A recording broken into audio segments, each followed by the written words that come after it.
그 강연 내용이나 그 인터뷰 발췌된 거를 오늘 좀 나눠볼게요. 톨레 주로 말하는 거는 셀프톡, 현존, 에고 이런 것들 말 많이 하는데 생각 바라보기도 굉장히 많이 합니다. 내용 이제 읽어볼게요. 모든 사람 안에 고요함이 이미 있습니다. 찾으려 애쓸 필요나 만들어낼 필요가 없습니다. 이미 자신 안에 있는데 알아차리지 못할 뿐입니다. 머릿속이 생각으로 시끄러울 때도 알아차리지 못할 때가 많은 것처럼 생각보다 더 깊은 우리 안에 이미 있는 존재의 차원을 알아차리지 못하고 있는 것입니다. 자, 그 알아차리지 못하는 이유를 톨레 이렇게 얘기하네요. 생각에 매여 살 때, 그리고 내 생각의 흐름을 나의 존재 전체로 받아들일 때 우리는 존재의 차원을 알아차리지 못한다고 톨레는 얘기하네요. 자, 생각으로 자아감을 만들어냅니다. 언젠가 끝이 있는 이야기입니다. 본래 존재는 고요합니다. 이렇게 말씀하시네요. 자, 고요함은 흥미로운 것이 아닙니다. 흥미로운 것은 이성의 영역입니다. 이렇게 얘기하네요. 재미는 본질적인 것이 아닙니다. 이렇게 얘기하네요. 우리가 어떤 충만한 경험, 어떤 영적인 체험들은 굉장히 흥미롭죠. 우리 감각적으로, 느낌적으로 굉장히 깊은 인상을 남깁니다. 그런 것은 톨레가 얘기할 때 어떤 존재의 차원이 아니라 이성적인, 에고적인 측면에 흥미가 되겠네요. 본질적인 것이 아니라고 말하네요. 자, 내가 생각하는 것에 이름표를 붙이고 그것에 대해 개인적으로 반응하는 관계를 맺게 됩니다. 생각을 통해서만 자연에 다가갑니다. 있는 그대로의 자연을 보는 것이 아니라 저건 어떻다, 저건 어떻다 이렇게 판단하고 분별하면서 보고 있다라는 것이죠. 나무는 그냥 그 나무인데 어떤 나무, 새는 그냥 그 새인데 어떤 새, 이런 식으로 우리는 이름 지어진 걸로 그것을 생각하기 때문에 있는 그대로를 보지 못한다고 유진은 말하죠. 자, 에고 욕구와 두려움, 좌절과 희망 등 그 모든 걸 다 이루지 못한 개인사로 가득 찬 나가 됩니다. 그래서 에고는 과거에 이루지 못한, 그리고 본질적으로 다 이룰 수 없는 에고의 만족을 미래의 스토리에 궁극적으로 성취하려 합니다. 이렇게 말하네요. 미래의 스토리 역시 생각의 형태를 띠고 있습니다. 지금까지 그 미래의 스토리를 만난 사람은 없습니다. 생각으로 만난 거지요. 우리가 지금 만날 수 있는 것은 언젠가요? 지금 이 순간, 바로 여기에서 이루어지는 것이죠. 무의식적으로 다음 순간 또는 그 이유가 지금 이 순간보다 더 중요하다고 여기며 살고 있습니다. 지금 이 순간만이 우리가 유일하게 존재하는 시간인데도 말입니다. 지금 이 순간은 과거에도 피할 수 없고 앞으로도 피할 수 없는 유일한 순간입니다. 지금 이 순간의 삶, 당신의 존재로부터 분리될 수 없는 것, 이 고요함으로부터 분리될 수 없는 것이라고 말합니다. 지금 이 순간의 삶은 자신의 존재로부터 분리할 수 없는 것, 그래서 신성한 하나된 삶을 누릴 수 있게 도와주는 것이라고 톨레는 얘기합니다. 자, 그러면 사람들이 묻죠. 영적 깨달음을 찬사나 어떤 예견으로 보는 것들, 신과 항상 함께 한다고 느끼는 것들, 이런 것들이 어떤 영적 깨달음이나 영성에 관련된 것인가 라는 질문에 대해서 진정한 영적 깨달음과 전혀 관련이 없다라고 톨레는 말하고 있습니다. 진정한 영적 깨달음이란 내 생각이 내가 아님을 아는 것이라고 말하네요. 내 생각이 내가 아님을 아는 것. 우리는 사실 모든 것을 다 생각으로 판단하기 때문에 나라는 존재 자체도 생각으로 나는 어떤 사람이야 라고 규정하고 있습니다. 나는 그런 사람도 아니고 저런 사람도 아니에요. 나는 나쁜 사람도 아니지만 착한 사람도 아니에요. 그냥 나이죠. 그런데 어떤 상황이 되면 거짓말도 할 때가 있고 어떤 상황이 되면 측은지심이 일어나서 모르는 사람에게도 도움을 줄 수가 있는 거고, 어떤 상황이 되면 또 경쟁심이 일어나서 저 사람보다 더 내가 성공하고 싶어서 뒤에서 조금 욕할 수도 있는 겁니다. 나는 그런 사람이 아니라 그 상황과 인연에 따라서 어떤 행동과 방향성이 결정되는 것인데, 우리는 나는 거짓말을 싫어하는 사람, 나는 정직한 사람, 나는 착한 사람, 나는 참는 사람, 뭐 이제 이런 식으로 규정한다는 말이에요. 우리하고는 상관이 없다고 톨레도 얘기하죠. 자, 사람들은 미래나 과거에 대해 스트레스를 받으며 살아갑니다. 왜 그러냐고 묻는다면 지나치게 생각하기 때문입니다. 지나친 생각으로 생각은 더욱 증폭되고 결국 머릿속의 기생충처럼 그 역할이 변하게 됩니다. 많은 사람들은 그들의 정체성을 머릿속 활동, 그들의 생각과 결부시킵니다. 그래서 사람들이 나는 어떤 사람이야 라고 말을 하는 것은 우리가 어떤 역할을 수행하고 있잖아요. 집에서는 아들, 딸일 수가 있겠고, 부인, 남편일 수 있겠고, 또 길을 가다 보면 어떤 행인이 될 수 있겠고, 카페에 들어가면 어떤 손님이 되거나 고객님이 되거나, 무슨 TV를 본다면 시청자가 되는 건데, 이 모든 것들이 한 사람이 그런 역할들을 수행하고 있다라는 거예요. 그 수행하는 역할 중에서 어떤 것이 진짜 나고 어떤 것이 진짜 나가 아닌가요?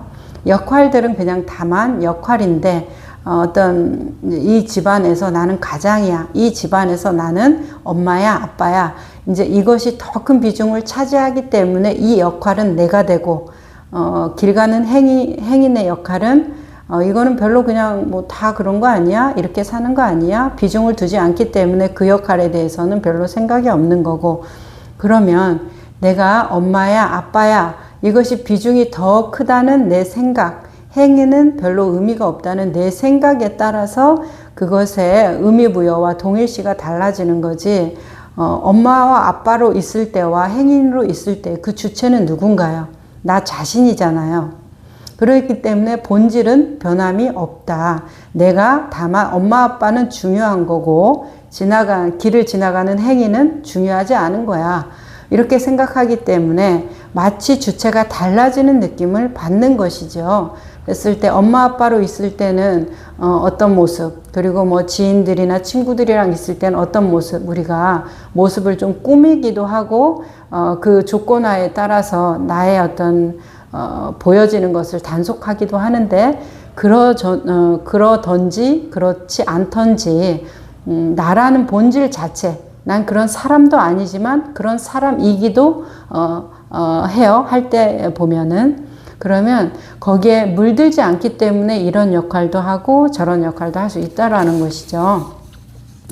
자, 근데 우리는 그 행동에 속는다라는 거예요. 내가 그런 사람이라고 믿는다라는 것이죠.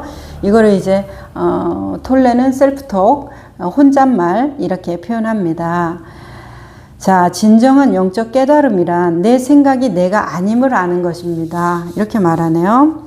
어떤 행인의 역할은 내가 아니고 엄마의 아빠의 역할은 나야. 이게 아니라 그 모든 것이 역할이라는 그 공평성, 내 생각들은 물론 당신의 의식 상태에서 나오는 것이지만 그것들은 당신이 아닙니다. 이것을 깨닫게 되면 의식 상태가 활성화되고 의식이 다른 차원으로 가게 됩니다. 이 차원으로 가게 되면 올라오는 생각들을 알아차리게 되고 생각이 자신이라고 정의하지 않게 됩니다. 마음의 평화를 얻고 인생의 흐름을 탈 수 있게 되기 위해서입니다 라고 말합니다. 여기서 우리가 조금 유념 아니면 좀 관심을 갖고 봐야 되는 것은 생각들이 내가 아니다는 것을 아는 것이 영적 깨달음이다. 이것을 깨닫게 되면 의식 상태가 활성화되고 의식이 다른 차원으로 가게 된다고 톨레가 얘기하는 것에서, 이 다른 차원에 대한 얘기가 어떤 우리가 3차원, 4차원, 5차원 이런 식으로 얘기를 한다든지, 현실을 살아가는 욕구하고 어떤 영적인 생각, 영적인 마음으로 살아가는 삶이 다른다든지, 그런 식으로 이 세계와 저 세계를 구분하는 거, 현실 세계와 어떤 천국과 극락, 지옥과 연옥 이런 거를 구분하듯이 의식의 차원이 마치 노력해서 상승하고 노력해서 어떤 상근기, 중근기, 하근기에 뭔가 다른 영역을 갈 수 있는 것처럼 느낄 수가 있어요. 보통 많이들 그렇게 생각하시죠. 분명히 공부 잘하는 사람 있고 못하는 사람 있고, 태어나면서 노래 잘 부르는 사람 있고, 아무리 저같이 열심히 노래 연습을 해도 음치인 사람이 있고 이렇단 말이에요. 그러면 뭔가 그런 차원이 존재할 것 같고 타고난 뭔가가 있을 것 같고, 이제 이런 느낌을 주는 단어라서 같이 우리가 한번 생각해 보자 이렇게 느껴요. 의식의 차원이 어디를 가야 있는 게 아니라 지금 이 순간에 깨어 있는 것이 전 의식의 온전한 상태가 아닐까 이렇게 보입니다. 그래서 내가 어떤 인과를 지어서 잘 살 확률, 잘 살 가능성, 열심히 노력해야 돈을 더 벌 거고, 열심히 공부해야 성적이 더 나을 거고, 내가 뭔가 어떤 건강한 몸을 갖고자 한다고 하면 규칙적인 생활, 그 건강에 좋은 그것을 하는 거하고 그냥 방탕하게 사는 거하고는 분명히 건강에 차이가 있을 거잖아요. 자, 이런 어떤 인과를 지어서 인과를 받는 것은 그 의식의 다양한 활동의 영역이지 내용이지 의식 자체의 이야기는 아닙니다. 그래서 의식의 차원이나 내용물이 다르다 인정하지만 인정할 수 있지만, 차원을 그런 식으로 나눈다면 인정할 수 있지만, 의식 가지고 있는 그 자체가 어떤 노력을 해서 그 의식을 얻을 수 있고, 그 의식 자체가 가지고 있는 차원이 달라서 의식 자체가, 본질 자체가 다르다라는 것은 우리가 조금 더 생각해 봐야 됩니다. 내용물을 다르게 할 수는 있죠, 인과를 지어서. 하지만 그 인과를 짓는 본체는 내가 엄마 역할을 하든 행인 역할을 하든 본질은 같다라는 것은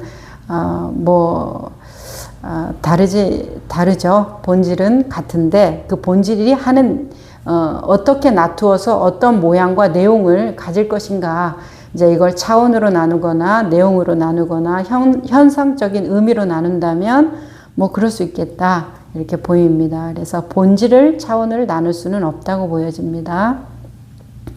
그랬을 때 톨레가 이제 제안하는 명상의 핵심 안내를 조금 해드릴게요. 왜냐하면 이제 여기 명상문이니까. 자, 이렇게 말씀하시네요. 톨레는 애쓰거나 노력하지 마세요. 생각 자체보다 그 감각 그 자체를 알아차리세요. 여러분의 감각을 생각으로 바꾸지 않고 감각 그 자체가 알아차려지는 거예요. 이것은 엄청난 변화입니다. 감각 그 자체를 알아차리게 되는 그것은 그 자체로 이미 아주 훌륭한 영적 훈련을 하고 있는 것입니다. 감각된 지각을 언어화하지 않는 것이죠. 이것은 아주 근본적이며 깊은 영적 훈련입니다. 자, 영적 훈련, 근본적이고 깊은 영적 훈련, 조금 이런 거 생각해 보면 어떨까 싶어요. 자, 우리가 어떤 것을 보잖아요. 어떤 것을 듣습니다. 그리고 차고 뜨겁다라는 것을 느끼죠. 이런 우리의 오감의 수용체가 있습니다. 보고, 듣고, 냄새 맡고, 맛보고, 느끼는 오감의 수용체. 제 여섯 번째 감각은 어떤 직관이라고 하는 감이죠. 자, 그랬을 때 이 5가지 수용체로 느껴지는 것 중에서 보고 있는 것, 듣고 있는 것, 이제 이런 것들 가장 흔하게 이제 본다, 듣는다 얘기를 많이 하니까요.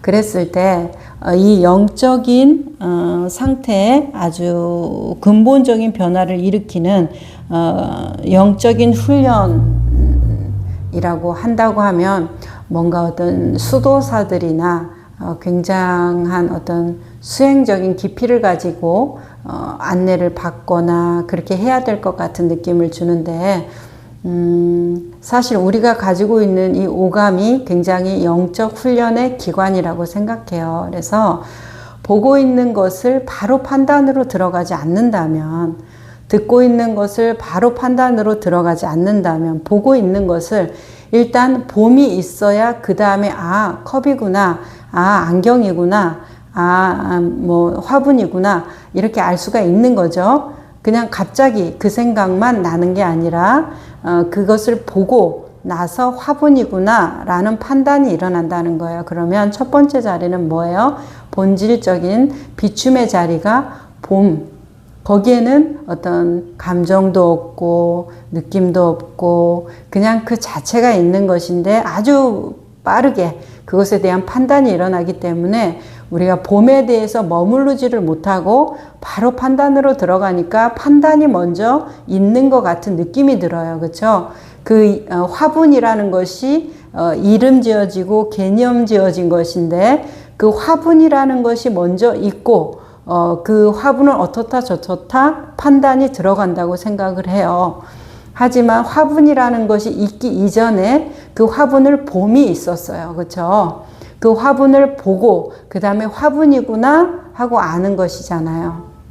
그러면 봄의 자리는 우리가 어떤 판단도 규정도 이름도 그것에 대한 개념도 짓지 않고 관념화도 시키지 않은 자리에서 그것을 보고 그 다음에 세상은 살아가야 되고 내 생각을 쓰면서 누군가 얘기하고 내 생각을 쓰면서 이 삶을 일상을 영위하니까 생각은 써야 됩니다. 욕구도 마찬가지죠. 배고프면 밥 먹는 거, 이 욕구를 쓰는 것에 무슨 문제가 있나요? 자, 이런 욕구도 쓰고 생각도 쓰는 것은 아무 문제가 되지 않는데 이것들이 문제가 된다고 느끼니까 생각을 억누르고 망상이야 치부하고 생각을 하지 않기 위한 이런 명상을 하고 욕구가 문제가 된다고 하니까 욕구와 욕망을 해결하기 위해서 우리가 어떤 특별한 또 마음 공부나 종교적인 행위를 하게 됩니다. 근데 이것 자체가 문제가 아니라 이것을 쓸 때 쓰는 사람이 거기서 사로잡히는 게 문제겠죠. 의미부여가 너무 되거나 아니면 동일시화돼서 그것이 전부인 것이 문제가 되는 것이지 그 자체가 무슨 문제가 있나요? 그것이 없으면 무엇으로 살 것인데요. 배고픔을 못 느끼는 사람은 죽지 않겠어요? 아픔을 못 느끼는 사람이 병이 걸리듯이. 자, 아픔은 병을 치료하라는 몸의 신호잖아요. 자, 그런 식으로 톨레가 말하는 아주 근본적이며 영적인 훈련이 감각된 지각을 언어화하지 않는 것, 감각된 지각을 언어화하지 않는 것을 자, 화분을 보면 저게 뭐가 있는 거예요. 식물 같은 것이 있는 거. 그것은 화분이다 하는 판단이 일어나기 전에 뭐가 있었죠. 근데 저것을 누군가와 소통하거나 세상에 살기 위해서 전달하기 위해서는 화분이야, 꽃이야, 책상이야 이름을 붙일 수밖에 없어요. 내 생각 속에 있는 것을 어떻게 전달할 건데요. 그러니까 이름을 붙이는 것은 무엇에 우리가 좋은 도구로 사용하자. 저건 절대 화분이야 하면서 싸움의 도구가 아닙니다. 그냥 우리는 자유롭게 대화하고 같이 소통하기 위한 도구로 가볍게 쓰면 되는 것이죠. 명색이라는 것들을 사용할 때. 그래서 감각된 지각을 언어하지 않는 것은 봄이 있구나. 이 봄의 자리를 확보한 상태에서 이 봄을 화분이라고 이름 짓구나. 냉장고라고 이름 짓구나.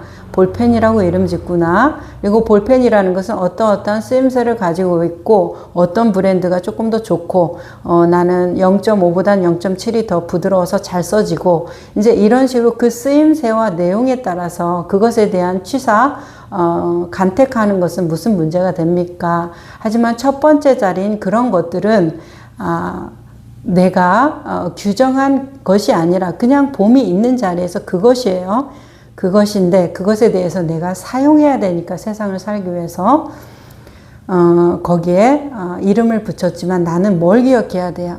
이것은 본래 그것 자체지 내가 이름 붙인 그것이 아니라는 거. 나는 그냥 나지. 엄마도 아빠도 행인도 그 어떤 것도 될 수 있는 나지. 어떤 사람, 어떤 성격, 어떤 개성 그렇게 동일시가 너무 이제 되다 보면은 나를 잊어버리게 됩니다. 그래서 이 부분 우리가 한번 나눠봤어요.